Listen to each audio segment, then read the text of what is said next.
Quels sont les héros comics préférés des chroniqueurs? C'est la question à laquelle nous allons répondre dans ce nouveau numéro de Spoil Break. Bienvenue à vous dans le talk show des séries. Pour m'accompagner aujourd'hui, eh bien, toujours Noam. Salut. Bonsoir. Noam, expert en 8e oui, ceinture noire 8e de Netflix, toujours à la même école. Et Jonathan Ayoun, réalisateur, auteur, essayiste également de temps en temps.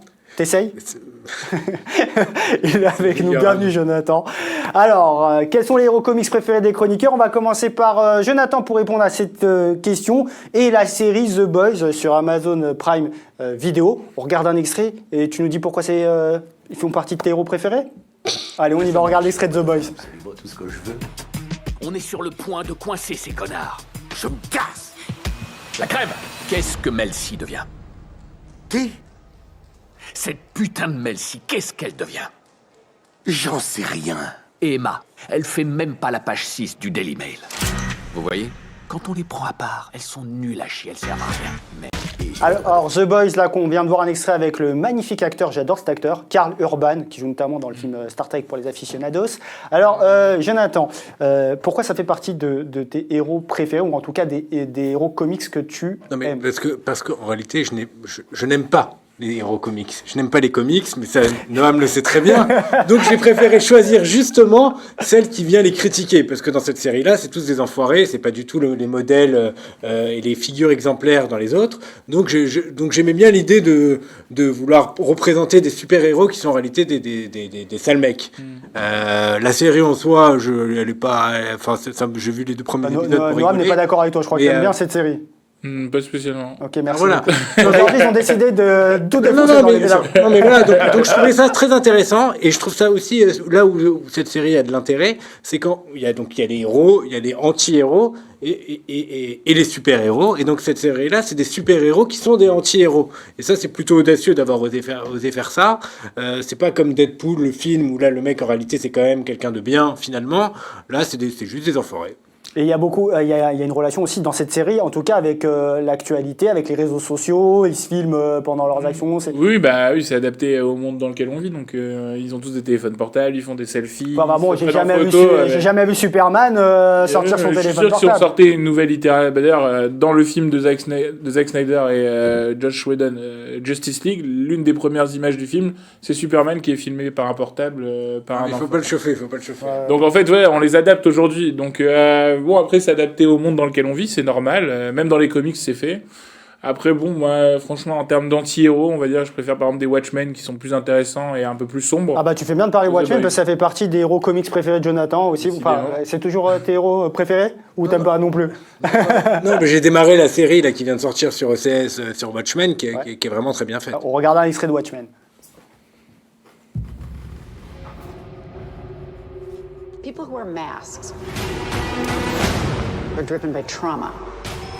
They're obsessed with justice because of some injustice they suffered.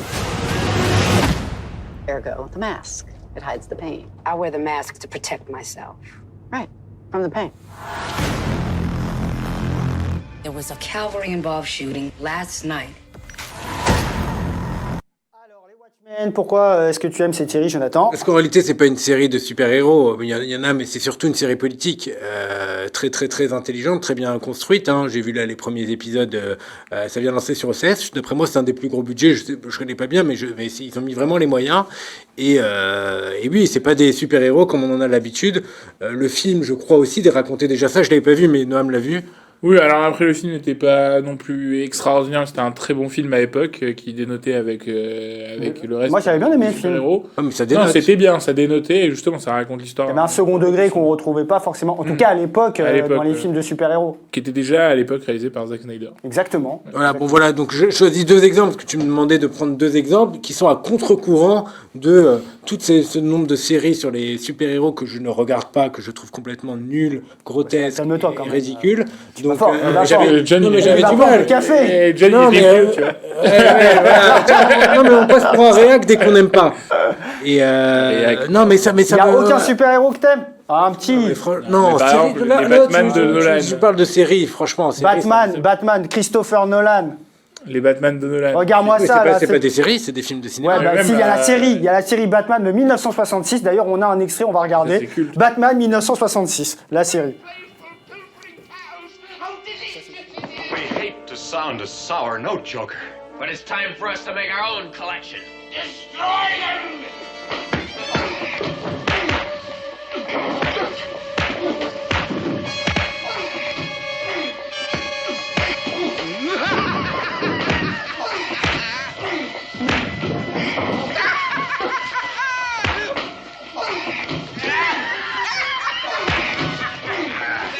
Et crac, boum. Alors, cette série Batman, est-ce que vous connaissiez?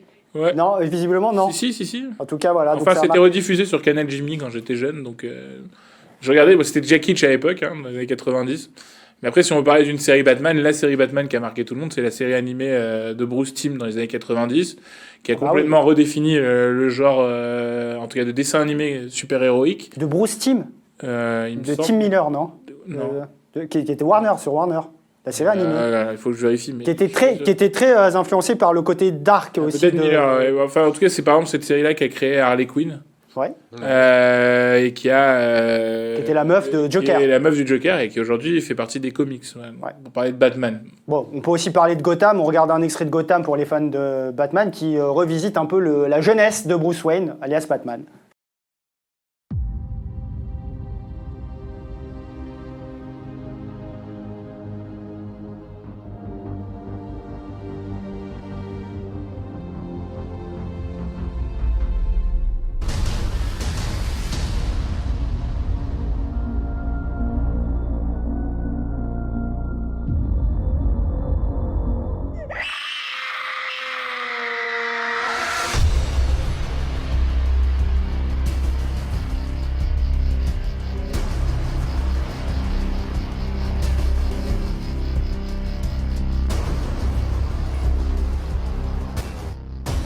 C'est bien. Donc Noam, c'est Bruce Timm, l'auteur. Oui, c'est bien Bruce Timm. Et pas Bruce Lee, attention. Et Gotham, c'est comment? Alors, Gotham, Gotham, c'est moyen. Enfin, ça, Non, les s'essouffle un premières peu. saisons sont bonnes. Oui, enfin, après, Merci c'est pas beaucoup, intéressant de parler de Batman sans Batman, en fait. C'est Batman sans Batman. C'est Batman, on suit Bruce Wayne, mais en fait, le vrai héros de la série, c'est le commissaire Gordon.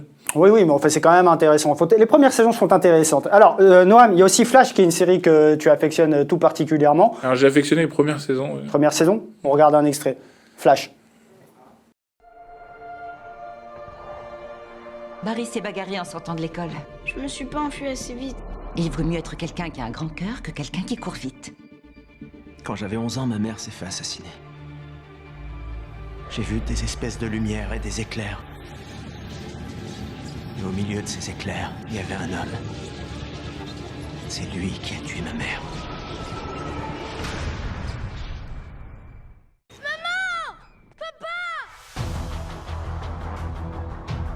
Alors Flash, on rappelle que Flash, je ne sais pas si tu le sais Noam ou Jonathan, il y avait déjà une série en 1992 Oui. où il y avait moins d'effets spéciaux. D'ailleurs, Mark Hamill joue un méchant dedans. Mark Hamill, effectivement. Et D'ailleurs, John Wesley Shipp, qui jouait Flash à l'époque, a un joue rôle, le père de Flash. de Barry Allen dans la série il joue Flash. le père de Flash et dans les saisons suivantes, il joue un Flash d'un univers parallèle. Donc il reprend le costume de Flash. Et la musique de Queen Flash, c'était pour la. Non, pour la série c'était pour le film Flash Gordon, mais il la réutilise dans la dernière saison, d'ailleurs dans le premier Film épisode. Flash Gordon de 1980. Oui, voilà, de 1980. la musique de Queen qui faisait la Oui. bande. Et du coup, ils l'ont reprise là, et pour un moment, un peu de suspense dans la série. Pourquoi tu affectionnes Flash? J'aime bien la première saison parce que ça met bien en place l'univers. Je pense que l'histoire est intéressante au départ. Après, c'est le problème de toutes ces séries-là, c'est qu'il faut meubler, il faut aller chercher dans les comics. On va chercher de plus en plus des histoires de plus en plus obscures et des histoires de plus en plus compliquées. D'ailleurs, là maintenant, on est dans une histoire où il y a 14 univers, mais Flash, il doit mourir tel jour, et en fait, il va peut-être pas mourir ce jour-là. Et ce qui est intéressant aussi avec la CW, c'est que comme ils ont un catalogue de super-héros très important, notamment Supergirl, Arrow, Black Lightning et Ils font des Batwoman, crossovers entre les séries. ils font des grands crossovers, et le grand crossover arrive là début décembre avec une ribambelle de super-héros et aussi des nouvelles introductions, des réintroductions d'anciens super-héros comme Tom Welling qui jouait Superman Dans la série dans Smallville. Smallville, un des acteurs qui jouait un journaliste dans le film de Burton, Batman, Ils réintroduisent aussi Brandon Routh qui joue dans Legends of Tomorrow, qui est une série à eux, mais ils le réintroduisent en Superman. Donc beaucoup d'acteurs et un énorme crossover avec des dizaines de super-héros. Donc ça risque d'être sympa. Très bonne info. Jessica Jones également qui fait partie de tes héros comics. Je me suis dit qu'il fallait quand même une femme dans toute cette affaire. Et je pense que Jessica Jones, c'est celle qui a été traitée de manière la plus intéressante dernièrement dans les séries télé. Puisque vraiment, c'est une série qui dénote surtout la première saison avec le méchant qui est joué par David Tennant qui est vraiment top. C'est une super-héros, Jessica Jones? Ouais. Elle a des pouvoirs. Super héroïne, oui. Elle a une super force, elle peut voler dans certains comics et elle peut... En tout cas, elle utilise sa force pour le bien. Intimider, pour le bien, mais pour intimider aussi les gens quand elle fait des enquêtes. D'accord. Ouais. C'est bien. Il y a The Punisher également. The Punisher, là, on est plus dans l'anti-héros. Voilà la photo.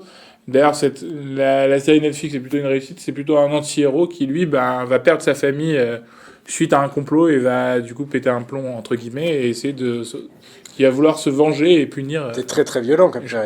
C'est ultra violent et moi ça pose la question aussi de ce que peut devenir ce entre guillemets super-héros une fois sa vengeance accomplie, parce qu'une fois qu'on a trouvé qu'il y avait un complot dans le complot, mais un complot dans le complot du complot, ça devient compliqué. Alors la rédac va se faire un plaisir de donner aussi un héros comics. Je pense que en tout cas sur les dernières années ça a vraiment marqué des générations. C'était comme tu l'as dit tout à l'heure la série Smallville avec Tom Welling, Superman. On regarde la série Smallville. Chaque légende à son origine. Tu dois avoir confiance. Et les réponses, on les trouvera tous les deux. On ne naît pas super-héros. Qu'est-ce qui m'arrive? On le devient. D'où tu sors, toi? Tu es un homme ou un surhomme, Clark? Votre série culte, Smallville, c'est du lundi... Alors Smallville, donc la genèse de Superman, vous l'avez bien compris. L'émission touche à sa fin. Alors Noam, j'ai envie de te dire merci d'avoir été avec nous. Tu continues l'entraînement sur Netflix. Ça, je continue. Tu nous reviens en forme sur la prochaine. J'ai un travail aussi pour les gens. C'est vrai, les gens vont croire que je fais que regarder les séries. Eh bien oui, puisque tu es communicant, tu communiques surtout. Oui, voilà. Ça m'arrive. On le voit bien. Et sur les séries, très bien aussi. Jonathan, merci d'avoir été avec nous. À très bientôt. Et merci à vous de nous suivre. Continuez à nous regarder. #SpoilBreak pour réagir. Suivez-nous sur les réseaux sociaux. Et nous, on se retrouve très bientôt pour un nouveau numéro de Spoil Break. Ciao!